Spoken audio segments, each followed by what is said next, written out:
to Kicking It with Reecy and Friends. It's your girl Reecy, and beside me, as usual, is my BFF, Chef J. What's poppin'?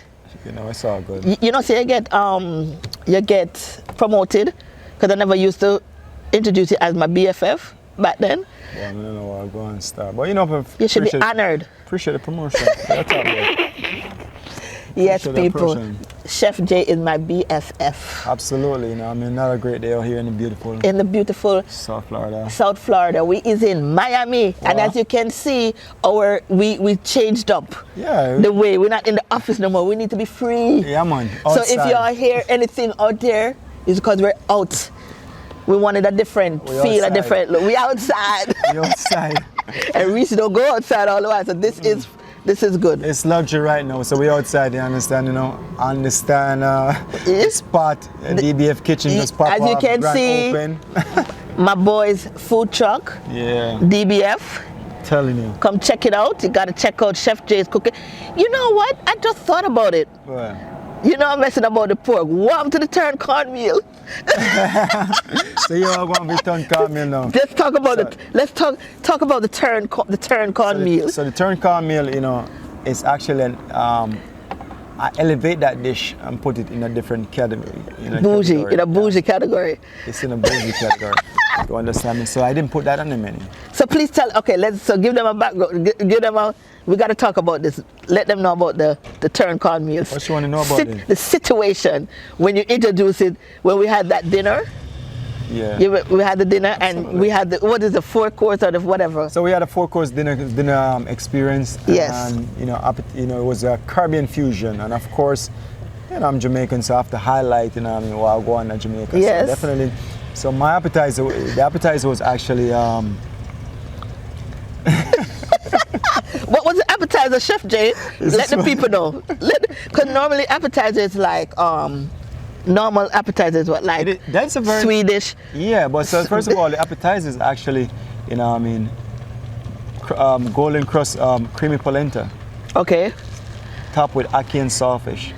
Okay. You understand me? But I don't know what that creamy polenta. Correct. So please let them know when you serve the appetizer. So I mean, of course, you know, I have to give a history of the dish, and actually the dish wasn't really. It's polenta, but you know the dish in Jamaica we don't call it no damn polenta. Yes, in Jamaica it's actually turn cornmeal. Turn cornmeal. So you know, I mean, Italy. Okay. They call it polenta. Okay. In Haiti, I mean in Haiti, they call it maimoule. Okay. You understand me? So every region you go, there's has a different name for it. You understand me?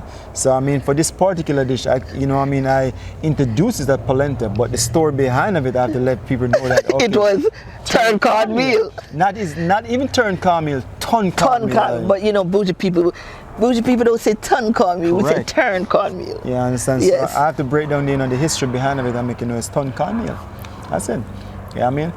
And you enjoyed it until you hear the word turn cornmeal, which doesn't add up. How did you enjoy it until you hear turn cornmeal? Listen, I have a problem because it's just like, I'm a cougar, right? Yeah.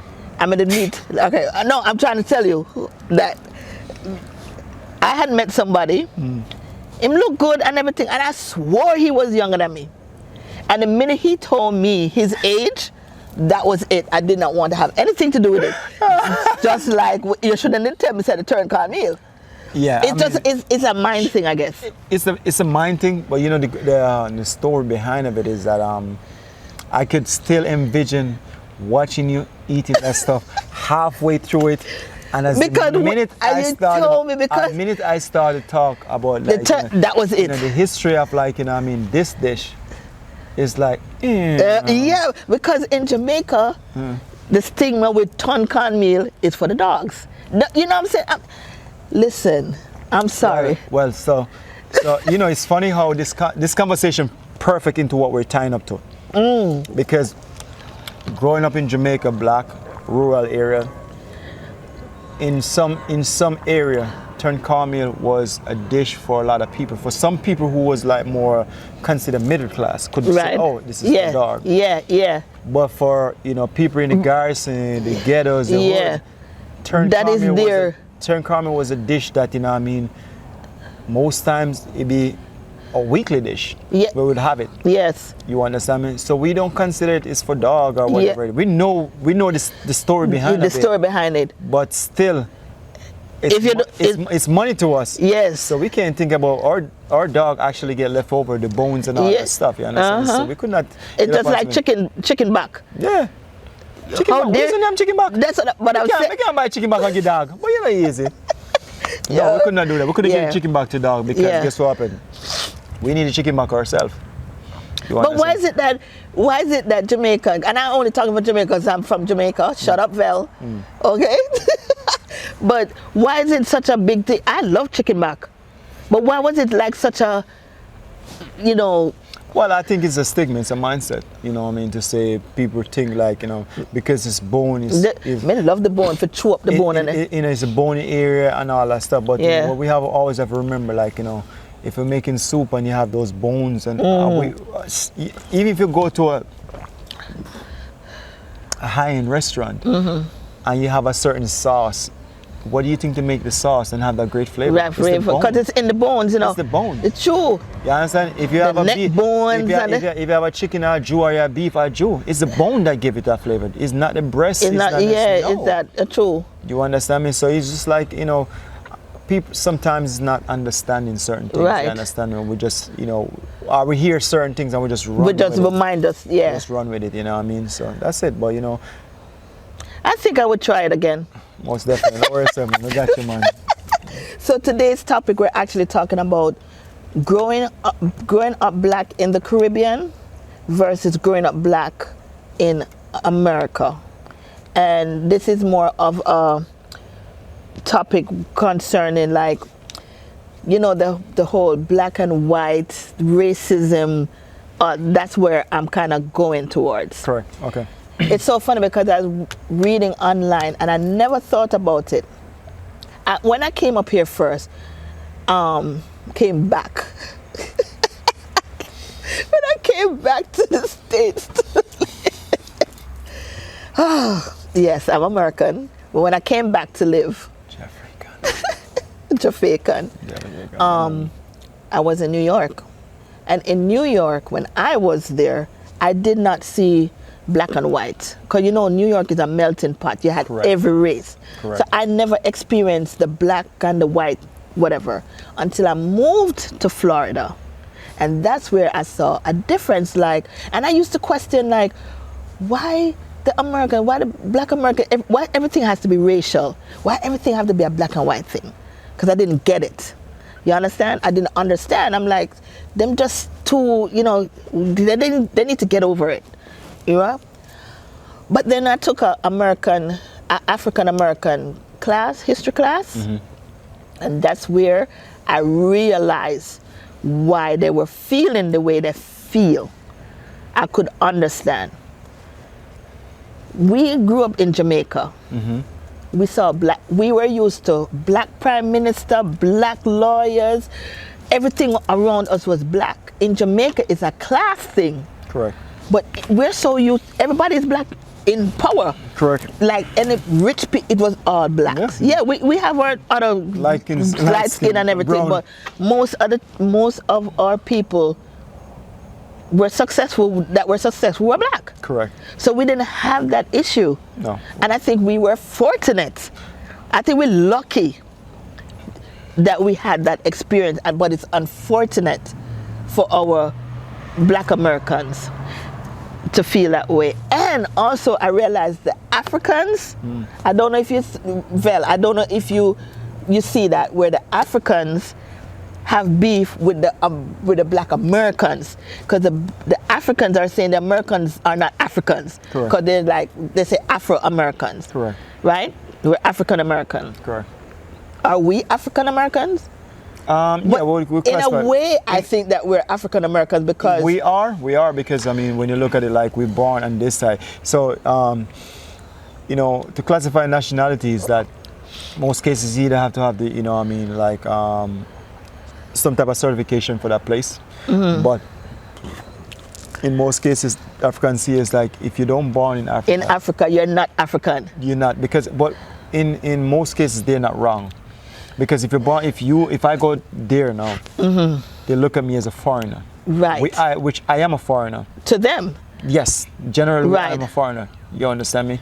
But here we'd classify ourselves as whatever it is. So it's a matter of just the system is just pushing us in different brackets, which doesn't add up. Because Caribbeans are not African Americans. No. We're not African. So this is like the whole thing. When I break down the vision, Correct. how powerful we are, because in the end, everything started from Africa, Yes. Right. Yes. and we have different colors, different but, Shades. Yeah. but we are broken down and separated so other people can run things. But we are actually the greatest people in the world, but we're separated. We're because divided. We're Africa divided. Yeah. from slavery, from long From time. slavery. Yes. We got separated, sent to different places, Jamaica, America, Yeah. all these places, but we're all coming from there. Yeah.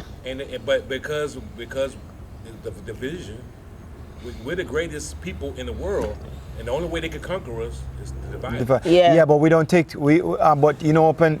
I get it that they did that and it worked for that time period, but we're in a time period where it's not a factor. It's us to understand that we got to go back to where, okay, magnet to steel and just, pull back together. And that's it. Yeah. You understand? We had to kind of open and look at it like, yeah, listen, we can't make excuses anymore. Yes, that happened 400 years ago and all that stuff. But we need But to. you know what, Pen? Look at it. This is our sponsor. This is Gem our. Rock, shout out. Yo, Yes. I cheat on Johnny Walker. I'm actually cheating with. Gem Rock. I'm gonna have on my glasses. Yeah. Gem's Jam Rock Rum Punch. Bad. It bad. Okay. If you don't have a buckle, yeah, miss out. You can go on Instagram at Gems Jam Rocks Rum Punch. Yeah. She's called the Rum Punch lady. For real, definitely. You have to tap in with her, man. I Yeah, tell her, man. say, yo, It's listen, good. It's good. She show up at the party and everybody kind of love Yes, what she are doing. yes. Bless up, man. I mean, they want a cup of rum punch. You go right here. Holiday Alright. coming up. Bless up. Peace. You're tuned in to an unparalleled listening experience featuring non-stop hits from your favorite artists, engaging talk shows and interviews, exciting events and promotions. So, whether you're a music aficionado or just looking for some good vibes, Good Vibes Radio has got you covered. Good Vibes Radio, where we spread good vibes every day. You cannot go till I get the cocoa. Do not say no, no. No, no, no. Spin like a go-go. Up down like a yo-yo. It's a new day and age where we have the option to say, Open, this is what it is, and get back to it. You know Yes. what I mean? And I have, the, like, for example, like, I'll just bring up today my opening.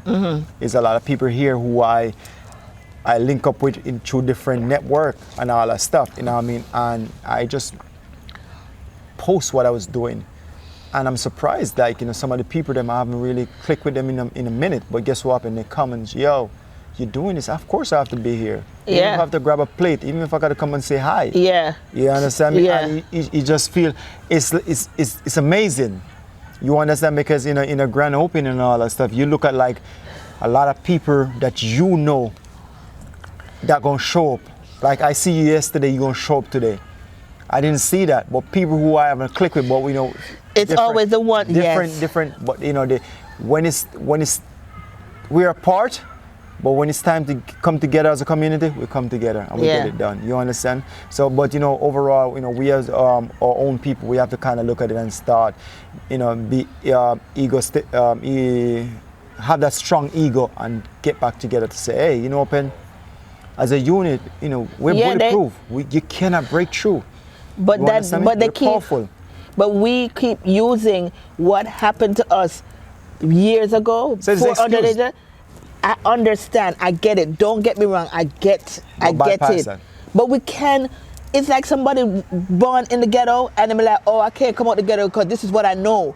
No, we take that mentality and say, I don't want to be here all my life. I'm going to work my way up. I'm going to go to school. I'm going to work and get out. Well, you know, You understand? and it's perfect because you know the topic we're talking about growing up in the Caribbean, like you know, like for example, my story. You know, I mean, I grew up where, you know, a little backstory, but because I don't talk about my backstory because everybody look at You me. have one?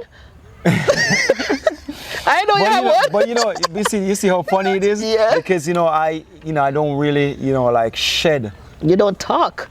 I'm surprised you on the podcast. I'm so proud of you. I'm so proud. Listen. So you know what, Ben? I'm gonna say this to you. I'm gonna say this. So you know, the day that I met you. We're gonna go back there. Yes, I was blessed because he's Oh. like a speaker, like you know, literally you like. Near my fears. Yeah, Yeah. So you know, even what I want to say, I gotta say it. You know what I mean? But but you know, my background growing up compared to growing up here, if a lot of people would go through the same essence that I've been through, and I would have gone down a whole different path. You understand me?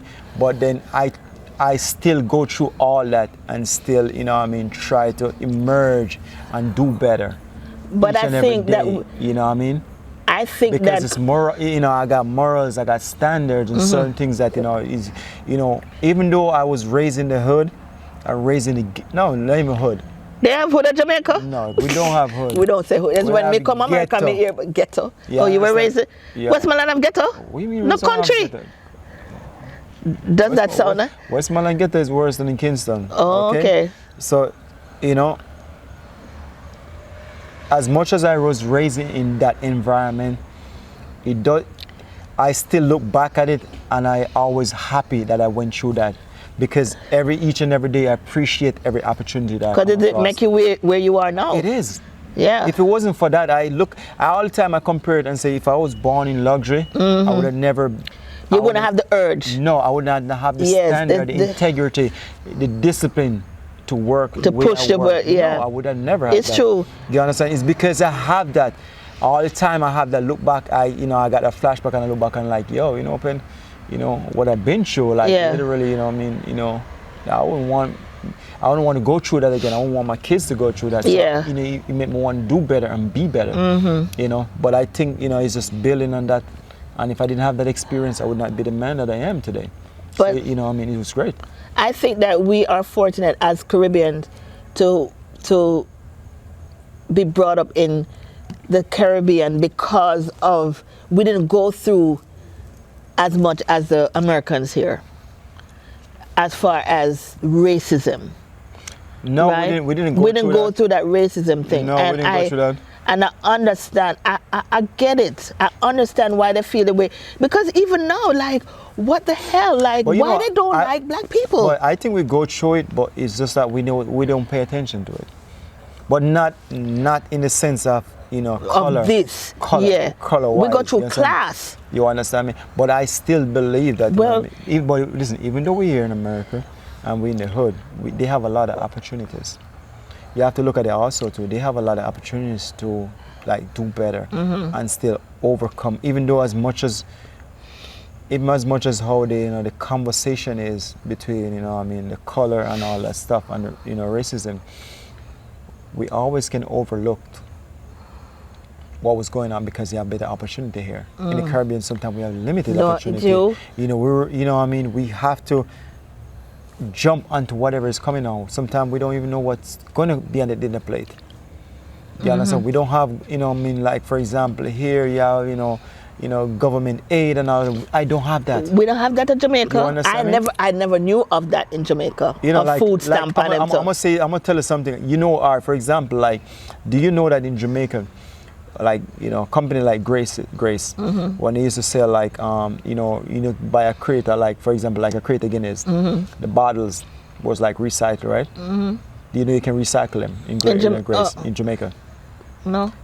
Back in my days, I used to recycle those bottles. Do you understand me? So we used to have those bottles and we used to, you know, I mean, go back and sell them to like shops and sell them back to whatever. so you get, to get money to do what you have to buy do. food. Like the basic necessity. That's what I'm telling you. When I look at what I've been through and I come here and I see a lot of people they've been through certain things, I still look at it like there's food stamp, there's this, there's that. Because I never have that. Literally, Yeah. there's days I used to have to go shoot birds, go fishing. You? Of course. I used to shoot bird, go fishing, go sit down in the middle of somebody canned peas and eat cane for dinner, for breakfast, lunch, and dinner. Like literally, my stories. I never knew that about you, BFF. If I sit down and tell someone. And you know, some love the tea, and you never sit down and tell me these things. I know some love people business. We can't tell them story, man. You're not a friend. You're not a friend. No, but in a way, I'm thinking that we do have a little bit of racism in Jamaica. Maybe not racism like the Chinese and the Indian. You know, they always say. Kind of, but you know, we don't really pay attention to it. It's not right. It's not a big deal. Yeah. But here, and sometimes I sit down and say, why is it I don't like black people? What is it about us black people that them don't like? But you know, I realize that we're strong. That's the thing. But we're too strong. Yeah, but you know, but I think too another thing to top it off when you compare both culture and both experience. So for example, in the Caribbean, as much as we know Mr. Chin don't like us, we don't give a shit about Mr. Chin. We don't care. Yeah. We don't care.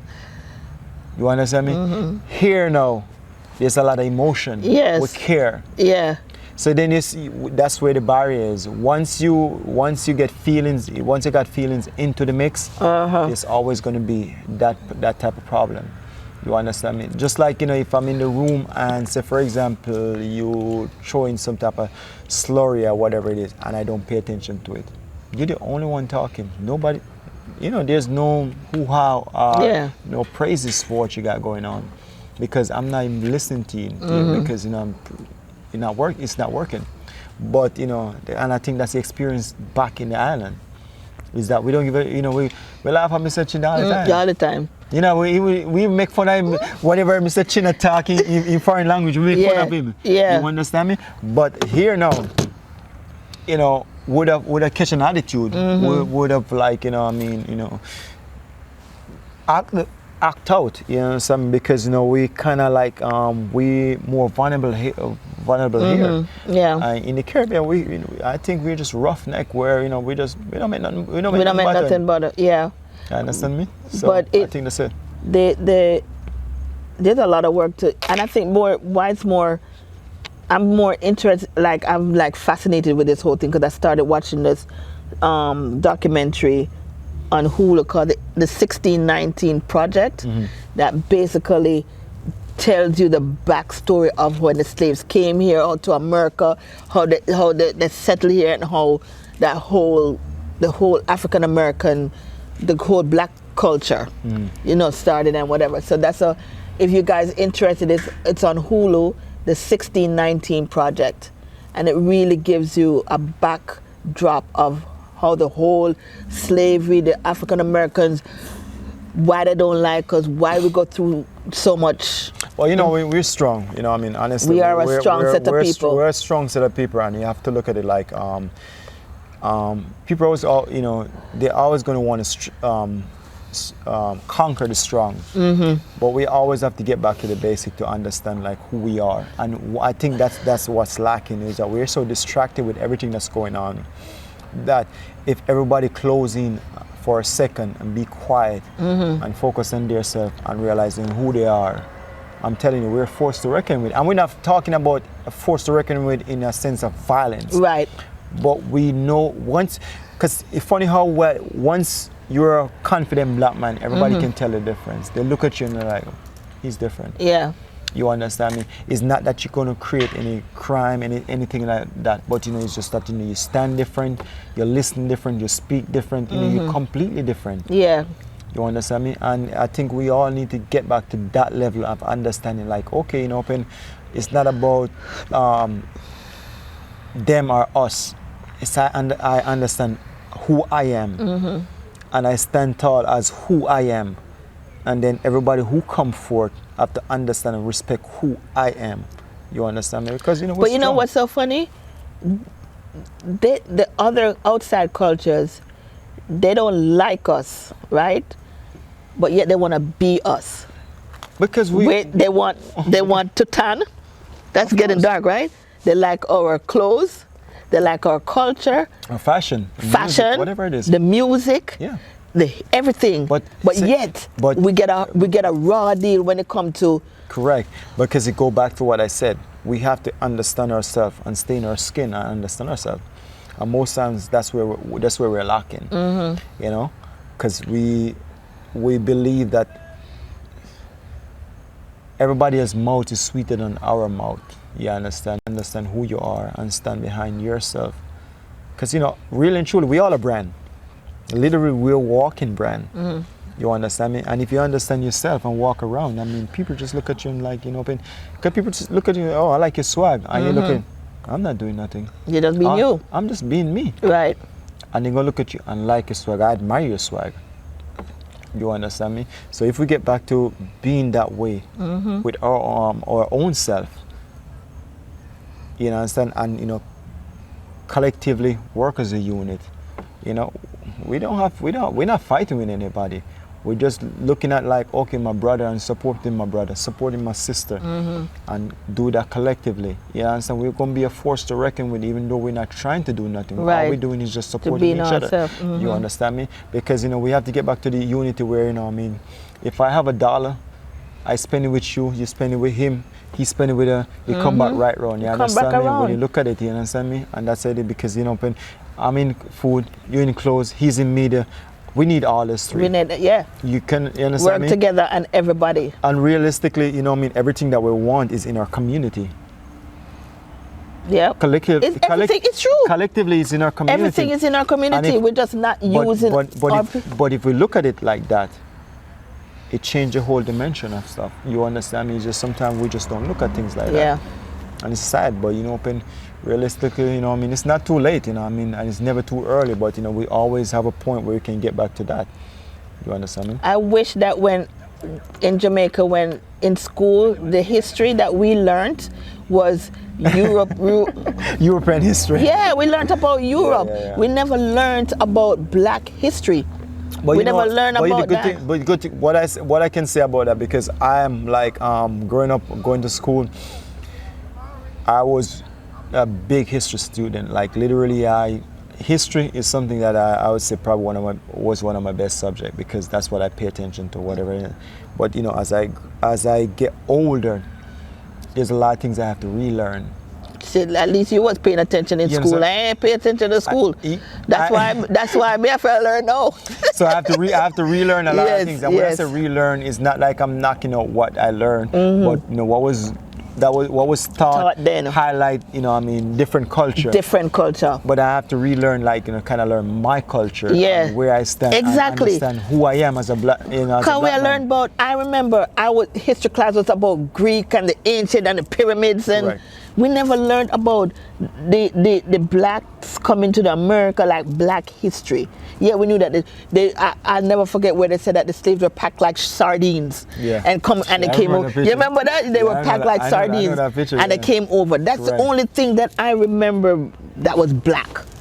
Correct. But we never learned in school about them coming to America, and this is what they did to the American. Then, you know, we didn't learn the Black. Well, I mean, I think it was just down pack. The culture of where it started as. Yeah. Because we all know that the slaves came from Africa. Correct, yeah. Because pretty much they start the culture right there, as far as the history started. The history started there. You understand me? But, you know, as soon as you dig further, as you get older, but when it came to us in Jamaica, it kind of shift. Correct. To England. Correct. And the pyramids. Correct. When we should have been learning. Christopher Columbus. And all of that. I mean, discover. You know, man, when you discover that, not help me. You know what I'm saying? But now, in my old age, I'm like, oh, this is what happened. And I went to school. But I didn't go to school. My mind was elsewhere. But anyway, that's another show. Oh, interesting. Yes. So, that's where I think we should. I think we should more like read more on it, and so we can understand why our fellow Black Americans are feeling the way they feel, and don't just dismiss their feelings, because it's valid. Yeah, it's Their not- feelings are valid. Correct. We can't dismiss it Correct. because we didn't go through it. Correct. You understand? Correct. So if we read up more and see, you know, we can definitely answer. That's what I did. So Yeah, but true, we have to do that. But also we can't lock in too much into feelings as far as And this part go, because there's so much that a lot of people don't care about your feelings. You understand me? So you have to, and sometimes feelings kind of get better when you have more understanding and knowledge. Because knowledge goes a long way. So once you understand stuff, you can kind of segregate the feelings from all that stuff. So good topic, bro. love it. Yeah. Mhm. You need to open up more to Reecy. Oh, for real? Because I'm That's really another not. show. That's another show, right? So we want to once again let the people know let the people know where you're located, your hours, so they can stop by. Because every show we're gonna promote. Yeah, for real. We gotta promote. Appreciate that. Good vibe team. Amazing. But listen, first of all, DBF Kitchen, food truck, Caribbean Fusion. We're located at 410 Fisherman Street, open locker, open Monday to Saturday, 11 a.m. to 7 p.m. Listen, we also, go around doing special events. Oh So yes, because he's my personal chef. Absolutely. So Worth it. If you have a special event coming up, be free to reach us. Also, we're available for whatever events you got going on. So definitely looking forward to everybody pop up. Come support the truck, man. Some Yes. good food inside of it. Good food. Yeah, man. Good vibe, good food. Yes. It's a link. Thank you guys so much for joining us on this episode of Kicking It with Reecy and Friends. It was a pleasure. Wow, man. Big friend, All of that is necessary. How you mean? Oh, okay. Yeah. All right. So join us next time on Kicking It with Reecy and Friends. Oh, before this is our sponsor. This is Gem our Rock, shout out. Yo, Yes. man, cheat on Johnny Walker. I'm actually cheating with, Gem Rock. I'm not have my glasses. Yeah. Gem's Jam Rock rum punch. Bad. It bad. Okay. If you don't have a buckle, miss out. You can go on Instagram at Jam Rocks Rum Punch. Yeah. She's called the Rum Punch Lady. For real, definitely. You have to tap in with her, man. Yeah, Tell her, man. say, yo, It's listen. good. It's good. She show up at the party and everybody kind of love Yes, what she are doing. yes. Bless up, man. They want a cup of rum punch, you go right here. Holiday Alright. coming up. Bless up. Peace.